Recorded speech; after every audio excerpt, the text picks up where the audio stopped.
Folks, let's analyze the market trend for next week, January 26-30, by combining this week's market movements and news flow. Over the past week, U.S. stocks maintained their elevated levels amid thinning pre-holiday volume. The Dow Jones slipped less than 100 points.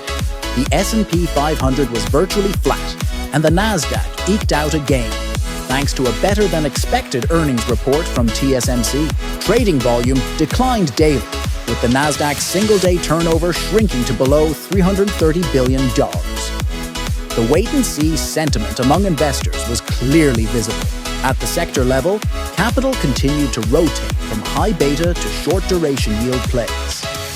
Financials came under pressure as net interest margin expectations were gently revised downward. Energy staged a modest rebound, with ExxonMobil and Chevron both posting low single-digit gains. Technology stocks saw internal divergence. TSMC's upward revision of its 2026 capital expenditure forecast to +130% drove rebounds of 4-5% in ASML and Lam Research.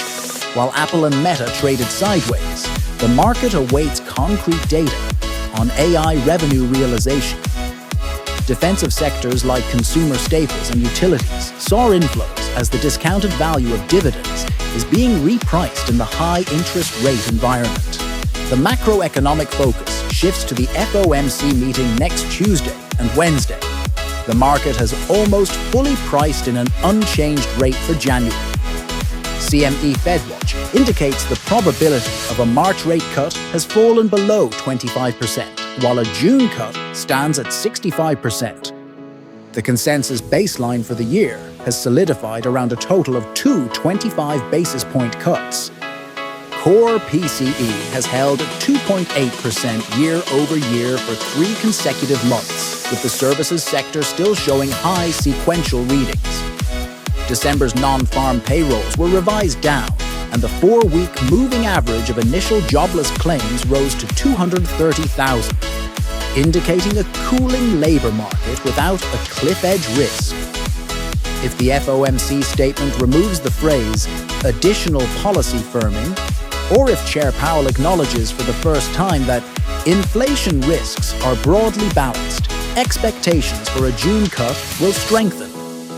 Conversely, if he reiterates the need for policy to remain restrictive for longer and mentions the potential inflationary impact of tariffs, yields could return to 4.25%, potentially creating a 300-point downside revaluation risk for the S&P 500.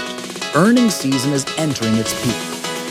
With 37 S&P 500 companies reporting next week, the market's key validation points will be the proportion of AI-related revenue, the return on capital expenditure, guidance for Q1 2026, and whether the AI narrative can shift from story to profit. If the market sees a combination of earnings misses plus lowered full-year guidance, the high-valuation tech sector could experience another rapid pullback. From a technical perspective, the S&P 500 continues to consolidate around the 7,000 level. Its weekly RSI at 72 indicates overbought conditions, yet volume is declining, a typical bearish price-volume divergence. The lower bound of the uptrend channel since July sits around 6,950. An unexpected break below this level would test major integer support. The Nasdaq is on the cusp of the 24,000 mark. However, without supportive earnings from its heavyweight components, any breakout would lack conviction, and the thin pre-holiday volume increases the risk of a false breakout.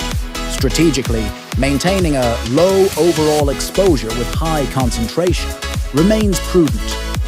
Financials and healthcare offer defensive value through low valuations. Bank stocks trade at PE ratios below 12x, with elevated net interest margins providing a buffer. Within healthcare, names like Eli Lilly and Roche show relative resilience. Next week's focus should center on 2 key items: the FOMC statement and Powell's wording, and the guidance from tech giants. It is advisable to keep overall portfolio exposure below 60%, preserving dry powder for potentially better entry points.